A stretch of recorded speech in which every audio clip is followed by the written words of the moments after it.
Hildur Guðnadóttir hlaut í gærkvöld Óskarsverðlaun fyrst Íslendinga fyrir tónlist sína í kvikmyndinni Joker og notaði þakkarræðuna til að brýna konu til dáða. Hildur segir traustið frá tónlistarbransanum skipta mestu.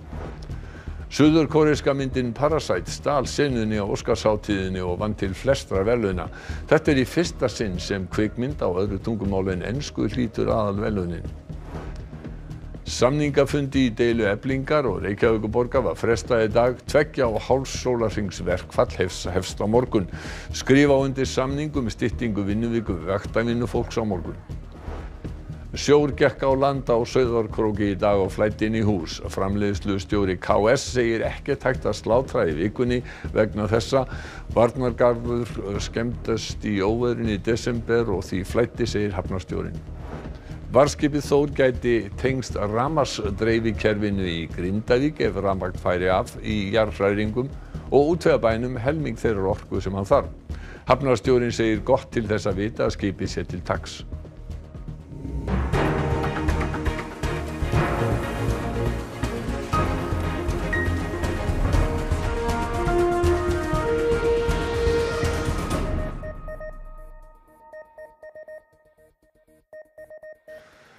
Gott kvöld. Hildur Guðnadóttir hlaut í gærkvöld Óskarsverðlaun fyrst Íslendinga og hefur nú hlotið öll helstu tónlistarverðlaun sem í boði eru á árinu. Faðir hennar segir hana hafa ætlað sér að snúa sér að plötugerð en líklegt sé að Hollywood banki á dyrnar að nýju. And the Oscar goes to Hildur Guðnadóttir for Joker. This is the first Oscar nomination for Hildur Guðnadóttir.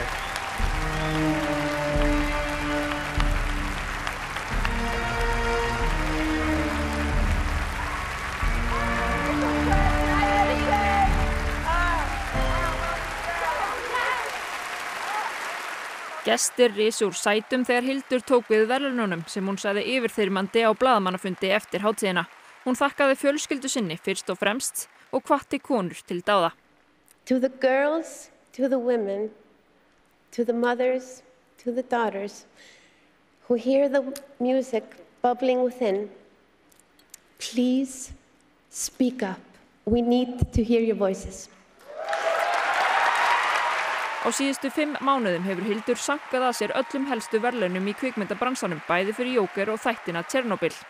Hildur fyrsta konan til að vinna þessi verðlaun í 22 ár og þriðja konan í rúmlega 90 ára sögu Óskarsins. Tónlist hennar leikur stórt hlutverk í kvikmyndinni.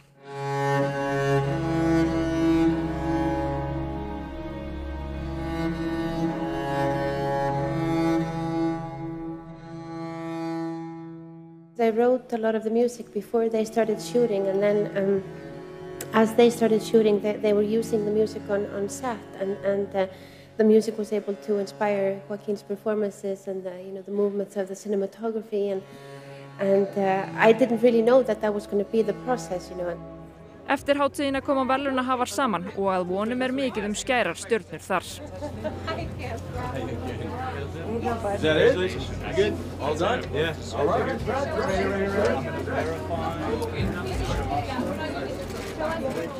Fréttastofa hefur enn ekki náð tali af Hildi en fjölskylda hennar að vonum stolt að henni. Búið að stefna að þessu já, það hafði allt eitt en þetta var smá sjokk, já. Guðni segir að Hildur hafi fljótlega fundið að hún vildi fara í tónlist. Maður vissi alltaf að hún myndi fara sína leið, hvaða leið sem hún myndi finna, en að hún fengi Óskar fyrir það var svo sem ekkert sem maður viðbúið en hún myndi finna svona svolítið sína rödd í tónlistinu. Hildur hefur hafnað nýjum verkefnum undanfarið. Jokerinn og Tjernobyl hafi verið tímafrek verkefni og fullt starf að taka við öllum þessum verðlaunum. Hún hefur skrifað undir plötusamning við Deutsche Grammophon. Hún heldur áfram að gera sínum, hún ætlar held ég að gera plötu núna, ekki kannski vera svo mikið í bíónu akkurat. Þó veit maður ekki, nú kemur Hollywood bara áfram og bankar og það verður bara komið ljós. Og frá því að gengið var frá þessari frétta þá hefur Anna Marsibil Klausen, dagskrárgerðarmaður RÚV sem í Los Angeles, hitt Hildi nú rétt fyrir fréttir. Svolítið þreytt. Bara svolítið langur úttur en mér líður alltaf bara æðislega. Þetta ég svolítið svona aðeins eftir mig. Þetta var svolítið mikið, mikið læti í gær. Þegar maður komið með svona styttu safn þá svona já, fær maður bara aðeins meira traust frá bransanum og sem þýðir það kannski fyrir mig persónulega að ég svona get að því ég hef svona kannski farið ekkert auðveldustu leiðirnar af verkefnum sem ég geri og það svolítið að tala fólk inn í að fara leiðinni sem ég vil fara en ég held að þetta mun örugglega bara opna svona smá frelsistir fyrir mig sem bara ótrúlega spennandi. Og hvað ætlar að gera í framhaldinu? Hvað næst? Akkurat núna bara ekki neitt. Ég ætla að taka mig smá tíma til þess að bara svona átta mig aðeins og reyna að heyra hugsanirnar mínar aftur og þannig ég ætla voða lítið að gera akkurat núna. Og við vonumst til þess að geta rætt meira við Hildi í fréttum okkar í sjónvarpinu klukkan 10 í kvöld. Sigríður Pétursdóttir, við höfum beðið lengi eftir því að Íslendingur vinni Óskarsverðlaunin. Hversu stórt þetta? Þetta risastórt. Þetta náttúrulega stærstu verðlaun sem hægt að fá í kvikmyndagerð og það var gott að bíða svona lengi eftir að fá svona verðugan fulltrúa. Hildur stórkostleg, hún skapandi frumkvöðull með einstakt geðslag og ég ekki hissa á að fólk leitist eftir að vinna með henni. Og hún hefur brotið veggi og hún gerir frumlega hluti en stígur samt þennan línudans sem það að búa til kvikmyndatónlist bæði að það styðji undir myndmálið og taki ekki yfir en sé samt frumlegt. Hún stórkostleg. Konur hafa ekki riðið feitum hesti frá þessum verðlaunaflokki hingað til. Heldurðu þetta geti breytt? Ég efast ekki það. Bæði þessar hvatningaræðurinnar eins og í gærkvöldi sem var nú örugglega bara besta ræðan á Óskarnum.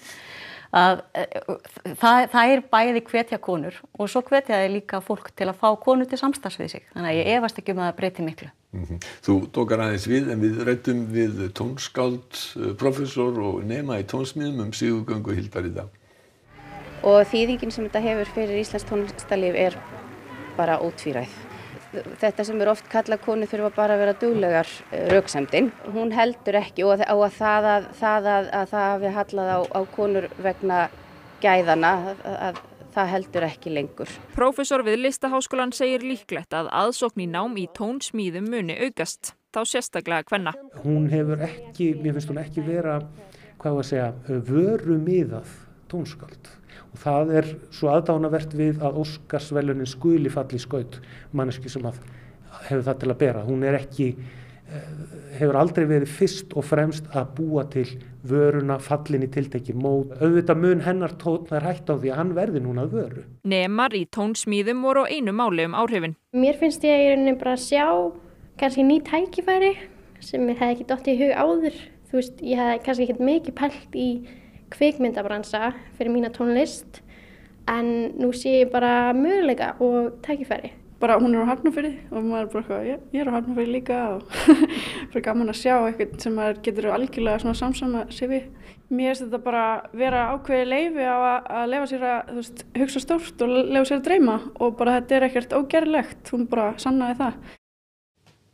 Sigríður, þýðing fyrir íslenska kvikmyndagerð? Já, hún heilmikil. Þetta náttúrulega varpar ljósi á hana og fólk verður forvitið íslenska kvikmyndir. Þannig að nú þurfum við aldeilis að taka við þessu og vera duglega að kynna þær og búa þær til og ég efast ekki að þetta eftir að gera mikið fyrir íslenska kvikmyndir og hún líka svo duglega að varpa alltaf ljósa á aðra Hildur. Hún auðmjúk og yndisleg og hún talar alltaf aðra í hverju einustu þakkaræðu. Þannig að já, við þurfum að taka við þessum bolta. Ótrúlegt en sagt að þá var það annað sem vakti mesta athygli í erlendra fjölmiðla og það var sigurganga suður-kóresku myndarinnar Parasite eða Sníkjudýr. Já, gladdi mig mjög mikið líka. Þetta náttúrulega stórfréttir líka. Þarna fyrsta sinn sem að mynd á erlendu tungumáli, sem sagt á öðru tungumáli en ensku, fær verðlaun sem besta mynd. Og það breyti miklu. Þá eigum við líka frekar von. Einhvern tímann í framtíðinni, evrópska myndir. Við skulum líta á það helsta af hátíðinni í gærkvöld. Welcome to the biggest night of your life.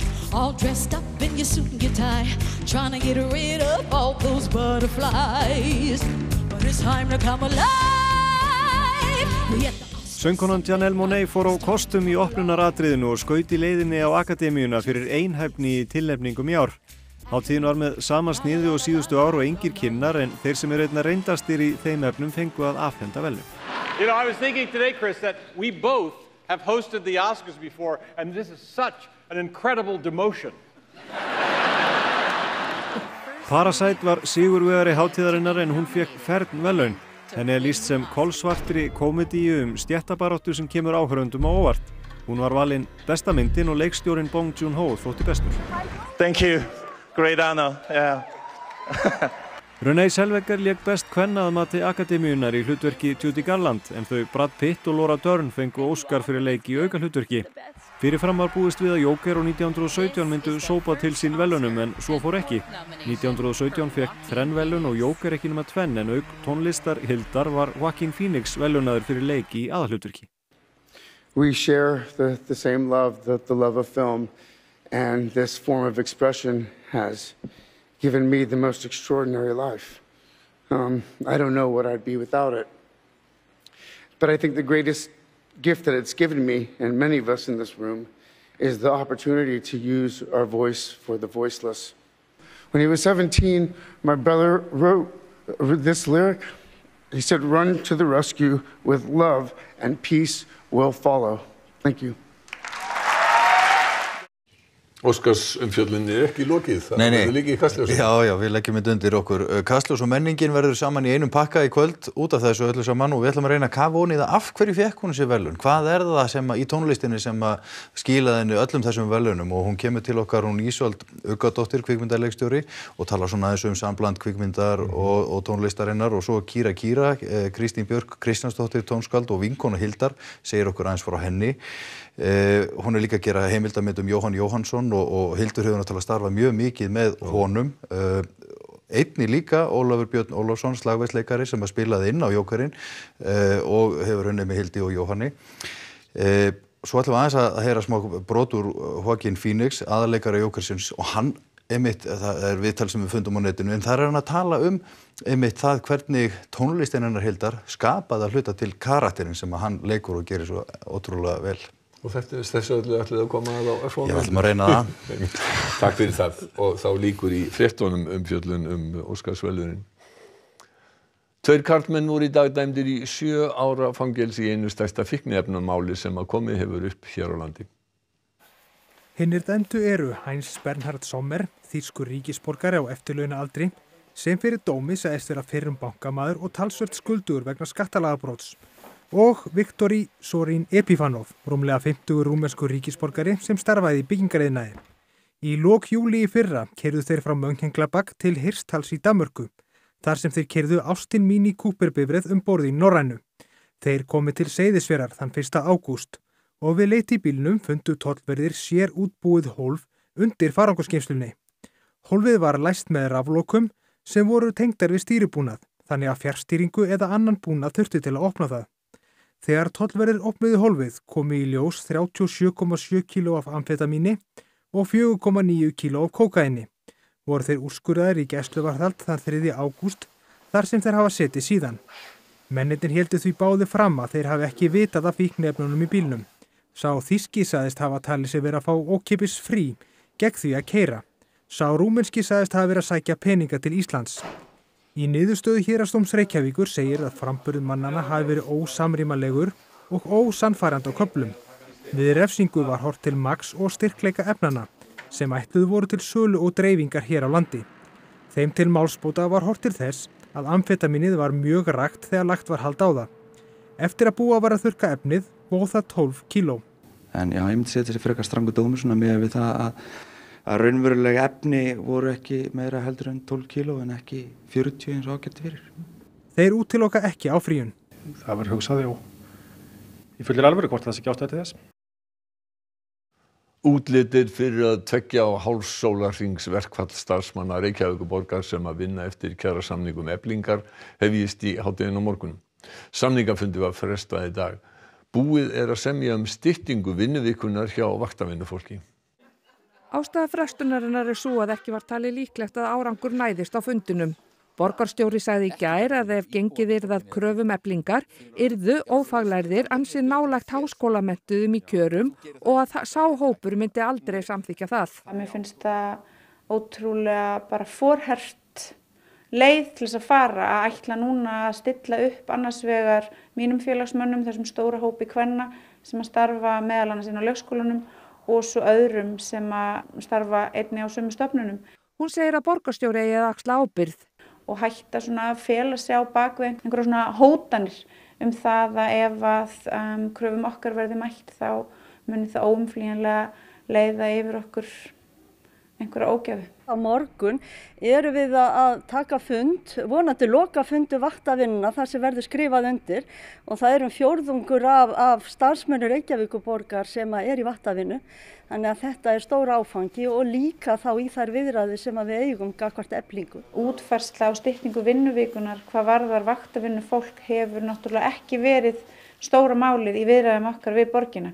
Stóra málið þar er krafa okkar leiðréttingu og þangað til að eitthvað fyrir að gerast í þeim málum þá mjakast afskaplega hægt áfram.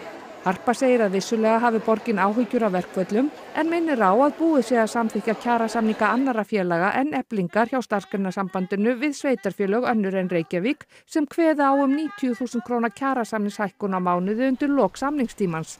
Þetta hafi samninganefnd borgarinnar boðið Eflingu. Þannig þið ætla ekki að fara meira en það? Við erum náttúrulega að ræða ýmis mál og við getum talað fjölmörg atriði sem að koma þarna inn í. Stytting vinnuvikunar feli til dæmis í sér miklar bætur fyrir starfsmenn. Svipað fyrirkomulag verður í verkföllunum næstu daga í leikskólum borgarinnar. Þar verður þjónustan skert og börn verða aðeins hluta dags í leikskólanum en ekkert á þeim deildum þar sem ástandið er verst. Verkfallið hefur líka áhrif á velferðarþjónustu, sorphirðu og matarþjónustu í grunnskólum. Sjór flæddi yfir hafnarsvæði og inn í fyrirtæki á Siglufirði og Sauðárkróki í dag. Varnargarðar á Sauðárkróki eru mikið skemmdir eftir óveðrið í desember. Úlla Árdal er á Sauðárkróki. Úlla. Já, það hefur gengið á ýmsu í dag. Færð á vegum hefur víða spilst á Vestfjörðum og á Norðurlandi og fjallvegar á þessu svæði hafa verið lokaðir og hættu ástandi lýst yfir í bæði Súðavíkurhlíð og Ólafsfjarðarmúla vegna snjóflóðahættu. Og þá var rafmagnslaust alveg fram yfir hádegi frá Kelduhverfi austur á Þórshöfn vegna bilunar í tengibúnaði við Laxárvirkjun. Og þá var há sjávarstaða víða á há sjávarstaða og sjór flæddi yfir hafnarsvæði víða á Norðurlandi. Á Siglufirði flæddi yfir inn í fyrirtæki og upp úr niðurföllum og það sama var upp á Teningnum hér á Sauðárkróki en hér breyttist svæðið eiginlega bara í eitt stórfljót og við tókum nokkra starfsmenn tali í dag. Það var svona 10 þá byrjar að koma hérna öldur yfir garðana sem eru laskaðir eftir óveðrið síðan í desember. Og það er stórstreymt og áhlaðandi út af loftþrýstingi og ölduhæð. Þannig að ölduhæðin er töluvert mikil hérna og það flæðir bara yfir allar Eyraveginn eins og hann leggur sér nánast. Þetta er náttúrulega bara búin að vera alveg djúlegur dagur sko. Það byrjaði að flæða hérna 11-leyti hérna inn til okkar og þá reyndum við að stípla allt hérna bæði með að fá vélar til þess að moka snjó að hurðunum hérna hjá okkur og færðum gámana hérna fyrir utan til þess að reyna að stýra eins og vatnselg hérna frá húsinu en það var ekkert ráð við neitt þannig að við hringdum á aðstoð slökkviliðinu 11-leytið og þeir komu hérna með dælur og við dældum út. Við höfum verið með gröfur hérna full og við höfum verið að moka rásir hérna niður hérna að sunnan til að sleipa sjónum aftur niður og erum að reyna að gera varnargarða þannig að það flæði ekki meira inn hjá fyrirtækjunum. Og síðan verðum við á vaktinni í kvöld og erum með gröfur og ætlum að reyna að gera eitthvað rásir og slökkviliðið í viðbragðsstöðu og athuga hvort þeir geti dælt einhverju ef eitthvað verður svona álíka í kvöld. Áhrifin eru náttúrulega þau að við erum bara búin að vera hreinsunarstörfum í dag og það verður ekki slátra hjá okkur þessa vikuna og allar afgreiðslur á pöntunum og öðru hjá okkur verður í einhverju fokki þessa vikuna. Já, svona flóð voru óþekkt fyrir óveðri í desember en síðan þá hefur tvisvar flætt yfir svæðið en Sigfús Ingi Sigfússon, sveitarstjóri, þið teljið það eitthvað meira spil inn í heldur en bara skemmdir á varnargörðum? Já, það urðu mikla skemmdir hérna í óveðrinu í desember en eins og sagði réttilega þá hefur flætt tvisvar síðan og við höfum ekki séð þetta svona áður. Þannig að við teljum að sé eitthvað meira í gangi og erum svolítið uggandi yfir efnisflutningum hérna norðan af Hafnarsvæðinu. Er þetta boðlegt fyrir fyrirtæki á svæðinu? Nei, þetta er ekki boðlegt og eitt stærsti vinnustaður Skagafjarðar lokaði hér í dag, fisk, seafood og trúlega verður það aftur á morgun og það er ekki boðlegt. En hvað þarf að gerast og hver ber ábyrgð? Við þurfum að bregðast skjótt við og við höfum verið í sambandi við Vegagerðina bæði milli jóla og nýjárs og núna aftur í janúar og svo aftur í febrúar og menn eru svona að vinna að lausnum og það þarf að bregðast skjótt við. Þetta er sameiginlegt verkefni okkar. Vissulega er þetta þjóðvegur í þéttbýli sem liggur í gegnum Skagafjörð og Vegagerðin þarf að spila sterkt þar inn í. Takk fyrir þetta, Sigfús, og við segjum þetta gott hérna frá Sauðárkróki. Já, takk fyrir það, Sigfús Ingi og Úlla Árdal. Elín Björk, hvernig er útlitið fyrir næsta dag? Þetta er nú alltaf skána lægðin sem olli þessum lága þrýstingi. Hún er komin til austurs þegar þessu verður töluð og loftvogin er farin að rísa þannig að það ætti að hjálpa svolítið með þennan áhlaðanda. Svo dregur úr vindi í kvöld og nótt og þá lækkar ölduhæðin smám saman. Þetta er svona þokkalegt alveg næstu daga. En það dregur til tíðinda föstudag. Ná, þú segir okkur nánar frá því að loknum íþróttum. Varðskipið Þór gæti séð helmingi Grindvíkinga fyrir rafmagni. Skipið kom þangað í dag til að æfa tengingu við höfnina og dreifikerfi HS Veitna í bænum. Varðskipið Þór kom að góðum notum á Dalvík eftir óveðrið í desember. Þá framleiddu vélar skipsins rafmagn fyrir bæinn á meðan á viðgerðum stóð. Í dag kom Þór til Grindavíkur til að skipverjar, starfsmenn hafnarinnar og HS Veitna gætu undirbúið að tengja skipið ef rafmagn færi af bænum. Þar er óvissustig almannavarna vegna landris og mögulegar kvikusöfnunar. Við erum að koma og skoða hvernig við getum tengst við veitukerfið hérna fyrir rafmagn. Upp á það ef við getum þurft að gefa þeim rafmagn ef eitthvað kemur upp á. Þannig að það sé klárt fyrir okkur að geta komið þá bara beint inn og tengst. Starfsmenn HS Veitna skoðuðu vélarrúm skipsins í dag og tengingarmöguleika. Tengja þarf 21 kapal úr skipinu inn í dreifistöð á hafnarkantinum og það ætti að ganga nokkuð hratt. Áætlun gerir ráð fyrir svona sirka 4 tíma. Er þetta góðar aðstæður hérna? Já, mér sýnist þetta svona miðað við þegar varðskipið er komið hérna og við erum búin að máta þetta, þá sýnist mér þetta bara líta vel út. Er mikið öryggismál að hafa þennan möguleika? Já, ég myndi segja það. Hvað getið þið útvegað mikið rafmagn? Við getum útvegað 2 megawatt sem er svona cirka 50% af því sem bærið þarf. Þetta er í fyrsta skipti sem varðskipið kemur til Grindavíkur enda nýlega búið að dýpka höfnina. Það eru bara fínar aðstæður. Þessi bryggja hér sem að skipið liggur við er nýlega byggð og dýpið við henni er bara nokkuð gott og það er líka bara gott að vita til þess að svona öflugt skip seti takt fyrir okkur. Einar Örn Jónsson er íþróttafréttamaður kvöldsins. Valur minnkaði forskot Hauka í efsta sæti Ólísdeildar karla í 1 stig með stórsigri í gærkvöldi. Valsmenn hafa ekki tapað í deildinni síðan gegn Haukum í október í 11 leikjum. Bikarvikan í körfubolta hófst í dag. Undanúrslit og úrslit verða leikinn frá og með miðvikudegi og nær veislan hámarki á laugardag þegar bikarmeistarar verða Grindir. Og það voru miklar sviptingar í borgarslagnum í Mílanó í gærkvöldi. Internazionale og Juventus eru jöfn á toppi ítölsku deildarinnar. Í lokin helstu atriði fréttanna. Hildur Guðnadóttir hlaut í gærkvöld Óskarsverðlaun fyrst Íslendinga fyrir tónlist sína við myndina Joker og notaði þakkaræðuna til að brýna konur til dáða. Hildur segir traustið frá tónlistarbransanum skipta mestu. Suðurkóríska myndin Parasite stal senunni á Óskarshátíðinni og vann til flestra verðlauna. Þetta er í fyrsta sinn sem kvikmynd á öðru tungumáli en ensku hlýtur aðalverðlaunin. Samningafundi í deilu Eflingar og Reykjavíkurborgar var frestað í dag. 2,5 sólarhrings verkfall hefst á morgun. Skrifa á undir samning styttingu vinnuviku vaktavinnu fólks á morgun. Sjór gekk á land á Sauðárkróki í dag og flæddi inn í hús. Framleiðslustjóri KS segir ekkert hægt að slátra í vikunni vegna þessa. Varnargarður skemmdist í óveðrinu í desember og því flæddi, segir hafnarstjórinn. Þessum fréttatíma er lokið. Næstu fréttir verða í útvarpi og sjónvarpi klukkan 10 í kvöld. Verið sæl.